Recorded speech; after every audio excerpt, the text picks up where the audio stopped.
আসসালামু আলাইকুম প্রিয় শিক্ষার্থী। দেখবে বাংলাদেশ, শিখবে বাংলাদেশ, তবে তো আগে আমার সোনার বাংলাদেশ। তোমরা অলরেডি একটা জিনিস রেডি মানসিকভাবে প্রস্তুত নিচ্ছ যে 23 তারিখ, যেহেতু কালকে 23 তারিখ হচ্ছে যায় তোমাদের এইচএসসি ভর্তির 2024-এর রেজাল্ট দিবে।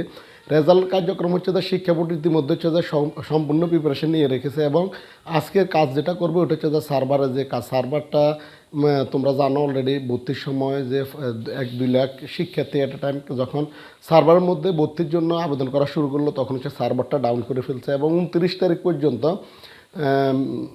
মের 29 তারিখ পর্যন্ত হচ্ছে সার্ভারটা ডাউন ছিল এবং জুনের যে 13 তারিখ পর্যন্ত এই ভর্তি কার্যক্রম বা আবেদনের কার্যক্রম চলছে। প্রথম দাফে হচ্ছে যে 13 তারিখ পর্যন্ত, 13ই জুন পর্যন্ত তোমাদের ভর্তির কার্যক্রম চললো। তার ভিতরে হচ্ছে যে দ্বিতীয় দাফ এবং তৃতীয় দাফেরও এই জুলাই মিলে হচ্ছে যে তোমাদের টোটাল হচ্ছে যায় ভর্তির প্রথম ধাপ, দ্বিতীয় ধাপ, তৃতীয় ধাপ কার্যক্রমগুলো চলবে। পরবর্তীতে হচ্ছে যায় জুলাই 30 তারিখ থেকে হচ্ছে যায় সম্পূর্ণ কাজ শেষ হওয়ার পরে হচ্ছে যায় জুলাই 30 তারিখ থেকে হচ্ছে তোমাদের কলেজের ক্লাস শুরু হবে। এবং ইতিমধ্যে হচ্ছে যায় আমি 21শে জুন দেখলাম যে শিক্ষা বোর্ডের ওয়েবসাইটে একটা নোটিশ আকারে প্রকাশ করা হয়েছে যে প্রায় 13.5 লক্ষ শিক্ষার্থী এবার হচ্ছে যে আবেদন গ্রহণ করা হয়েছে প্রথম দাফে। এদের রেজাল্ট হচ্ছে যায় 23 তারিখ দেওয়া হবে এবং এরা হচ্ছে যায় কলেজ চয়েসগুলোর জন্য নিশ্চয়নের কার্যক্রম করবে। পরবর্তী দ্বিতীয় ধাপ এবং তৃতীয় ধাপ এইভাবে তোমাদের 3টে ধাপে কলেজ ভর্তির কার্যক্রমগুলো চলবে এবং এটা হচ্ছে তো আমি দেখিয়ে দিচ্ছি তোমাদেরকে, তোমরা একটু দেখো। আর টিভির যে নিউজটা দিছে ওই নিউজটা আমি টোটালি পুরোটা দেখানোর চেষ্টা করতেছি। একটা নতুন নোটিশ আসছে তোমাদের শিক্ষা বোর্ডের পক্ষ থেকে, একাদশ ভর্তিতে প্রথম ধাপে আবেদন 13.5 লাখের ফল রোববার প্রকাশ হবে।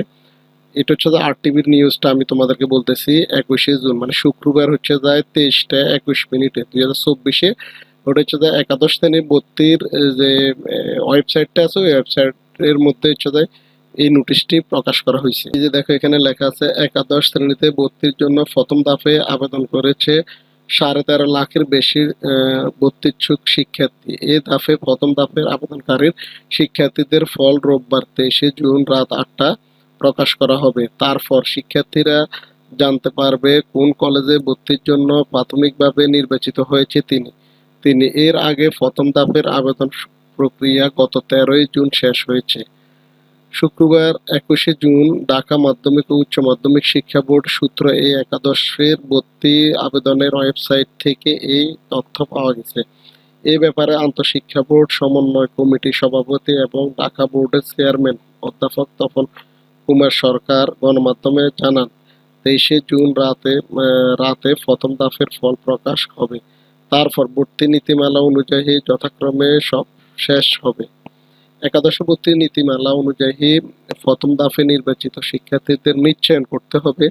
নিশ্চয়ন প্রক্রিয়া সম্পূর্ণ হলে শূন্য আসনে 30শে জুন থেকে দ্বিতীয় ধাপে আবেদন শুরু হবে, যা চলবে আগামী 2 জুলাই পর্যন্ত। তারপর 4 জুলাই দ্বিতীয় দফার ফল প্রকাশ হবে। দ্বিতীয় দফায় নির্বাচিতদের 4 দিন ধরে নিশ্চয়ন প্রক্রিয়া চলবে।